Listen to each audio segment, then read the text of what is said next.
Convo Fango. Today we are joined by the writer, director, and stars of Student Body. We've got Lee Ann Kurr, Montse Hernandez, and Cheyenne Haynes. Yay! Yay! Welcome, guys. Thanks for coming to hang out. Thanks for having us. Yes, thank you. So is it true, Montse, that you read Fangoria as a kid? Yes, it is. I went. Well, I mean, it was a phase, right? But the phases never really go away. So I was, that edgy kid. I was like, My Chemical Romance was like my go-to band. Like they still kind of are.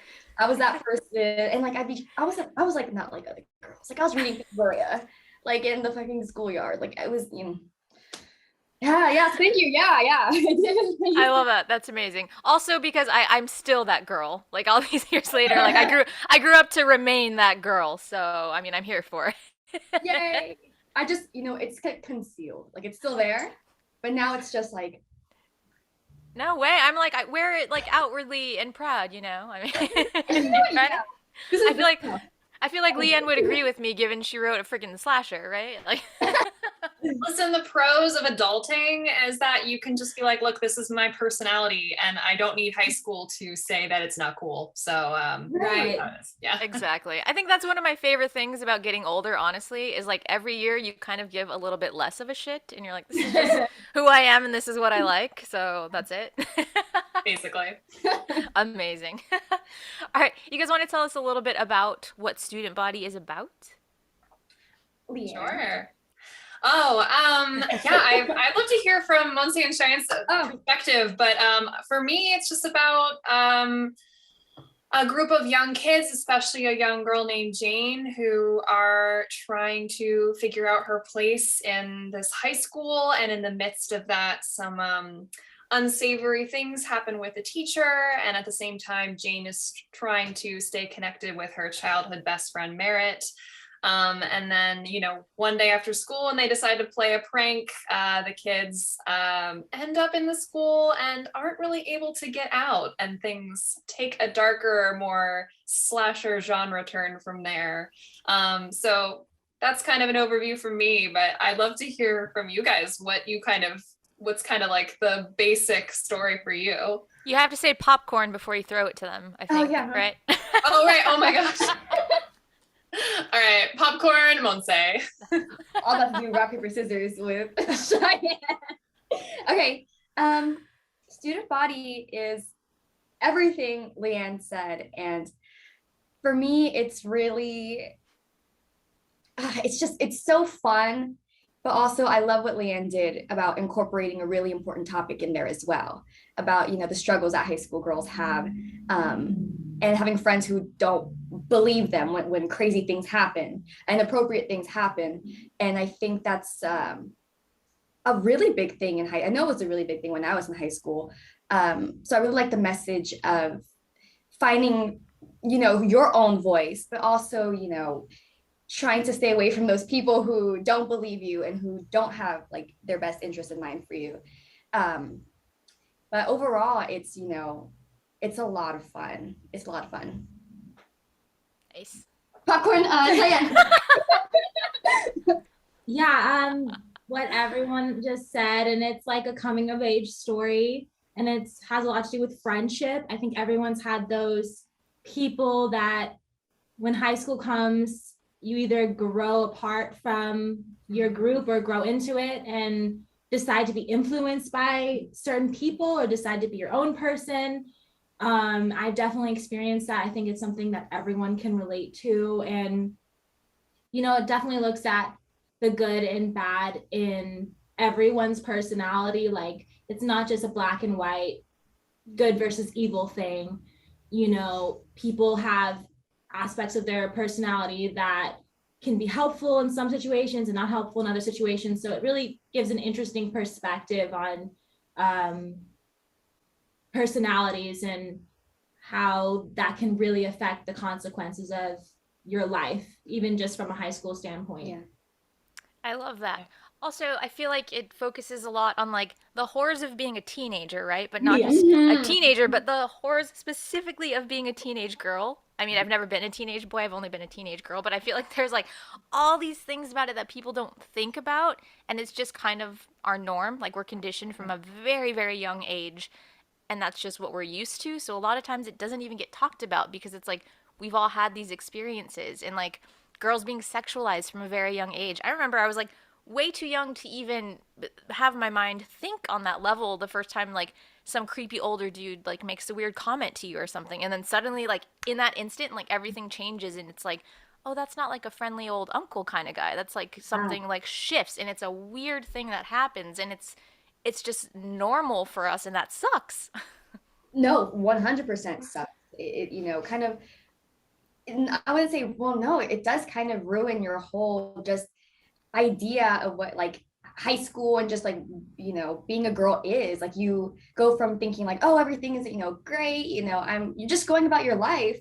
And then these things start happening and it kind of goes to show you like, wow, I really got to be careful. I really got to be safe. I really got to, like, I can enjoy, but I have to 100% be always attentive and aware of my surroundings. If you can't just live, you have to live, but you have to be like really like, It like takes away part of your freedom, Yeah. really. It's like men have a certain freedom that they don't understand that women can never really have. We can never feel completely 100% comfortable. Like every choice we make is kind of dampened by how we're going to be perceived and if we're going to be looked at the wrong way or if something could happen to us. And it, for me, it definitely affected my whole way of dressing and composing myself. Yeah, And yeah. it changed my personality. It's like it's a huge influence on who you are, for sure, as a woman. Absolutely. Lee Ann, what made you want to frame this particular story, I guess, in like the foundations of a slasher? Because there's multiple ways that you could have told a story like this, but you chose the framework of a slasher specifically. Yeah, great question, Angel. And just kind of piggybacking off of what Montse and Cheyenne are saying, I think when I was in high school and in middle school as well, it was a very stressful, anxiety-ridden experience, especially with female friendships being difficult, kind of tagging back to that previous question we were talking about of how female friendships can be hard. And that's a very specific, like, female experience. We learn like, oh, this is how guys take care of things. Well, I don't know, like take it out back for 5 minutes and then we're fine, whatever. But female friendships can be this whole other like netherworld that we're all kind of navigating and can be really difficult. And then also, I can't speak for Montse and Cheyenne, but for myself growing up, like there was definitely a pressure to excel and to be great at lots of things and to be like, getting the, get the grades, get the extracurriculars, be proficient, be excellent. And I think that there's something specifically genderized about that as well. So for me, those were really claustrophobic experiences. So I love the idea of having the teens literally be trapped in the school because school can be so claustrophobic, especially where I went to school. We only had 100 kids in my year. So it's like you're stuck with the same crew for 13 years, K to 12, and it can feel so suffocating. And then, with the whole slasher idea, I love the idea of externalizing these fears and this kind of feeling that you're kind of like, I don't know, being pursued, whether that's being pursued by people who want things out of you or friends that want things out of you or men who want things out of you. And that can be really scary. So to me, the whole slasher tropes felt like a very natural way to kind of hyperbolize the themes and emotional journeys that I was interested in delving into with the characters. Nice. I like what you touched upon. Well, your class was much smaller than mine. Like mine was relatively Tiny. small, but yours was like insanely small. Yeah. But so much of growing up in school and like what your friendships are is like due to proximity and chance, right? It's like you meet these people when you're 5 years old, and then you're with them to the time that you're like 17 or 18, and there's Yes. kind of no escaping that. So it's like There's no escape. there's no escaping it. So it's like if you're lucky, like you get with like people that you kind of meld with naturally and it's cool. But on the flip side of that, if you don't have that group and it's like these people where it's like I just like clash with these people and I'm with them for like fucking 12, 13 years or whatever it is, like that's crazy. Like there's no other situation that we're thrown into that's like that, right? It's true. And it felt at the time, it felt like I had done something wrong or that like I was not X, Y, or Z. And it's like, well, the sample size here, if we're talking like a social experiment, the sample size is pretty small. Probably doesn't mean I'm bad with all humans, just maybe like this like 40 some group of girls didn't work out. But yeah, that feeling of like, yeah, claustrophobia and suffocation and isolation, I just found translated nicely to this kind of like trapped in a school slasher, genre. I also like what you said about like the pressure to excel and then also being a girl, I feel like it's like this pressure of like be cute but not too cute. And you want to be pretty but not too pretty. And you got to be smart but not too smart. And like it's like there's like this fine little window of like where it's okay and you don't want to like go beyond that because then you're a target suddenly. Totally. And I think for Montse, like for your character and with Cheyenne as well, like Cheyenne, like your character of Merit is pressuring Jane to be a certain kind of smart, but it's like smart that's useful to her. And then it's for Jane, it's like this tightrope walk, I think, of like, wanting to do what you want to do and you can't help the fact that you're good at things, but also if you go too far, then you're kind of a freak. So it's this like impossible task. No, it totally is. When I was reading it, I'm like, damn, like, what do they want from her? Like, what do you want from me? Like, really? But no, when I was in school, it was, I was like, it's like, that's why it's so relatable. Cause like, I totally went through that. I was definitely like very shy and meek and very like, and it wasn't always like that. I used to be the loudest kid in the classroom, always. And then you come to a certain age where people around you are like, shh. Yeah. Like, really? And then I changed to become more quiet, like, oh, I'm too loud, right? I'm going to be, not as big and not as, I was always the one, like the loudest one laughing. And then at some point I was like, your laugh is like, stop, it's too much. And I'm just like, oh my gosh, and then you get to high school, why so quiet? Like, so true, Montse. I had like the same exact. I was super outgoing as a kid, and then as a teenager, I just became scared of everybody. I just like couldn't handle puberty. All my friends were growing up so fast. I was a late bloomer with everything. I was like a kid. Like I didn't understand why everyone wanted to do all this crazy stuff, and I just wanted to like play Barbie still. I mean, to this day, I'm like, before COVID, it's like, hey, we can go to the club after, we can have a sleepover. If you want to get too crazy, y'all can come back and we can watch, the Barbie Dream House or something.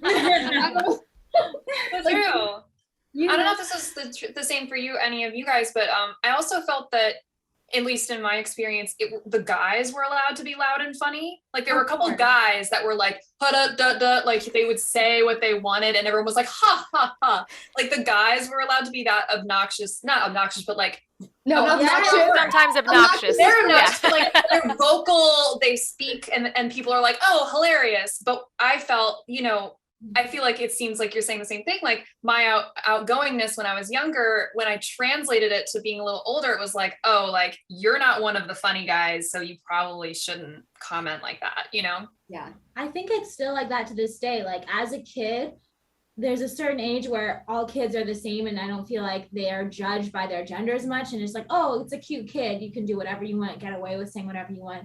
And then for girls at a certain age, no, but guys kind of always get special treatment. And even as adults, they can do stupid things and like go to parties and get drunk and be rolling on the floor. And it's like, oh, it's just one of the guys, and they can be like, super professional business suit type guys. And then girls, if you're doing that, you're seen as like a total slut, as a total a train wreck. Yeah, you're crazy. Yeah, and it's like, the double standard is just it's really obvious. It's very real. And it's so real.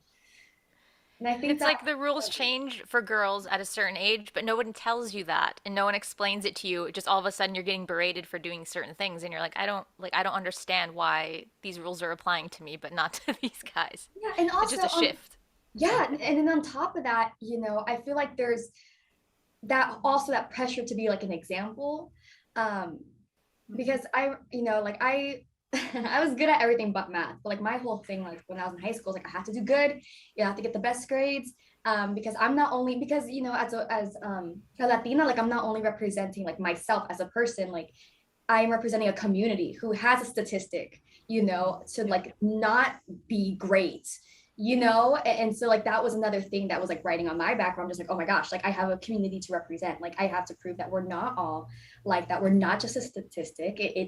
It's there's so much pressure, I think, like for every individual, like as a woman, like, you know, whether it's like a personal thing, a family thing, a community thing, we have just so much. And I think it's funny also that we're talking about the double standards, and I'm right now I'm thinking about it. Alice and Jane aren't that different at all, but Alice is very cool. You know? You know, like I'm just like, wait, there's a reason they like each other. They have like similar like views, or like they, you know, they can have intelligent conversations. And he's kind of like, yeah, like, you know, I'm smart, and yeah, I know about all types of things, and Jane does too. And now I'm thinking about it, I'm like, interesting, you know, but he's part of the clique. Jane's not. And I just think that you can be a smart, nerdy guy and be cool. You know, you can be anything as a guy practically. Like, what do you want from us? Yeah. What do you want? Like truly, like, oh my goodness. I think the issue is, and what we're all like, I think getting at is like, you can't care too much. And I think that that's like something Ellis does right, that it's like, girls shouldn't care, like don't care too much about school, don't care too much about your looks, but still look great, you know. But at the same time, you get these it's like so contradictory of like voices who are saying be perfect, and then other voices that are saying be cool. It's like, how do you possibly do all these things? It's like voiceover directing. I get all the time. Oh, really loud but quiet, and mad but happy, and you're running but not too fast. Okay, hold on. I need to hear what that sounds like. Go. And you know what it sounds like? It sounds just like this. And no, that's great. That's great. Next. But girl, what about like the character descriptions that you get for just like auditions? Like for women, it's like they want this all around perfect. You know, you're cool, but you're not cool, but you're beautiful, but you're not like the girl next door, that you're like, you know, not too mean, but you're also strong, but you're also like super easy when the guy, you know, like, what? You know what I mean? Yeah, it's like are so weird. I just felt like my head was gonna explode right now. Like as you're giving me all those different directions, I'm like, yeah, I got it. No, I don't. Yes, I do. No, I have. I don't know what you want from me. Like that's. What do you want from me? Yeah. It's like that whole thing where also it's like how you know guys think that, and like writers think girls do, like at summer parties. It's like pillow fights. Have you ever had a pillow fight at a sleepover? Yeah. No, for the sake of I was like 8. Okay, see, yeah. I don't think as a grown-ass woman I've ever had a pillow fight. But it's not just a pillow fight. It's like everyone is in their underwear, and then a pillow fight breaks out. That's the movie version of it. It's different. See, like what is that? I probably did that because of watching all the movies that you grow up watching. And you're like, oh, we gotta emulate that. So fun. And then that's the thing too. You think because you see all these things like in media, you think you're supposed to do that. You know, like the pillow fight, or just like the cool like girl who's like, I'm not like other girls. Yeah, girl. You know, it's I'm not like other girls. Girl not like other is girls. Like a total girl. It's like, girl, like, what do you mean? We all played Pokemon. Sit down. Yeah, we did all play no, Pokemon. but it's definitely being a girl's a trip. Yeah, that's the tagline. That's the new tagline for the movie. Being a girl's a trip. Yeah, I like it. So I would watch that. Speaking of another slasher, if you guys haven't watched the new Slumber Party Massacre, I think you would really enjoy that. The 2021 version. Speaking of pillow fights and things like that, and gender roles, I think you guys would appreciate it. Yeah. So the killer in Student Body has a very specific look. Lee Ann, how did you come up with what that was going to be? Yeah, it was so fun. So my costume designer, Lauren Opelt, who was just wonderful on all fronts, I collaborated with her. I actually came and found anyone wants to Google Purdue Pete. So he's the mascot for Purdue University, the Boilermakers, and he has definitely killed several children in the course of his life. Like, you look him up, he's so scary. He's just got this like really terrifying face, and he has this like ball peen hammer, and I was like, that's it, like that's the vibe, like super scary mascot. And I just love the idea of, you know, like the symbol of the school seeming, you know, kind of like, hi, I'm Anvil Owl, just this, you know, like wholesome Americana thing. But then it actually ends up being something really creepy and dangerous when you turn it on its head, and it's like, oh, that hammer is really cute at a soccer game, but if he's walking around the halls with the hammer, it's like, yeah. So it was really fun to work with Lauren, and she did such a beautiful job creating that costume. And I just think it kind of, you know, evokes that feeling that school should be safe. School should be a safe place. It should be a wholesome place of learning and growing. But unfortunately, you know, that's not always the case now, and it can be actually quite dangerous and scary for many reasons. So to me, that was kind of the character that makes that flip in a very jarring way. So yeah, Anvil Al, he scares me. I don't know, it's like clowns and dolls. It's like, oh, there's something so creepy about it. It's like the facade of like wholesome Americana safety, and then just beneath, you don't even have to scratch very deep beneath the surface, but just right below the surface is like this creepy darkness lurking. It's so true. And there's a scene where Jane and Merritt and all the others are at a soccer game, and when he's, you know, dancing around, it's cute. But then when he stops, there's a moment where he's looking at Jane. We don't know why. He's just sort of looking at her. With the dead all stare. Of a sudden, as soon as he stops moving, it's like, oh, that's really terrifying. Like, that's no longer fun. So, yeah. It's kind of like post-apocalyptic at some points, like when we're all not able to get out of the school. Yeah. It's kind of like a Big Brother, like 1984 moment where like it starts to like take a very different vibe from not just like a horror, but just like actually super spooky on a different level. Yeah. Well, I used to like go to like the school at night, not because I was breaking in, but you know, for like, you know, the teachers meetings, with like your parents. You were at the teachers meetings, Okay. I have the teachers meetings. I was a good teachers student. meetings. No, I was a good student. And well, I mean, technically Jane was also a good student, but no. I was there for actual teachers meetings, and just being there at night, like just like school, it's like that liminal space like vibe. It's just like, ew, it's really unsettling. A deserted school is creepy. Yeah, it's true. Prison. It is. Which I guess is kind of the point of being locked inside. Yeah, it's funny, Cheyenne, that you brought up 1984 and the Big Brother vibe, because also with like production design, we put these posters up kind of everywhere. And all being like, wash your hands, and like, aren't teachers great? And, you know, like all these little sayings. And so we wanted to create this feeling that he's kind of, and I don't think at first you think much of it, but you just kind of see his face everywhere. And I don't know, wanted to create like kind of a subtle feeling that he's always watching you.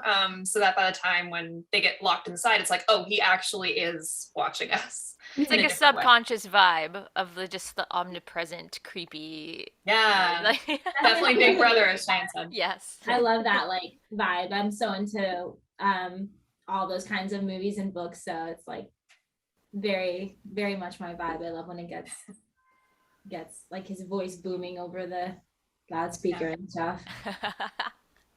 Some creepy shit. All right, guys, I know we have to wrap it up. Are there any last thoughts you'd like to share? Hold on, you're telepathically sending it to me. I think I got it. All right. Okay. No, I don't think I have anything. I think we're just all really excited for audiences to watch. And I just think that there are going to be a lot of people, whether you're, you know, still in high school or just out of high school, or you haven't been in high school for a while, that will connect to this feeling of, you know, this anxiety and this pressure to perform and pressure to be cool, and trying to find, whether you're a young woman or not a young woman, trying to find your voice and your own sense of self when it can be so hard to do that.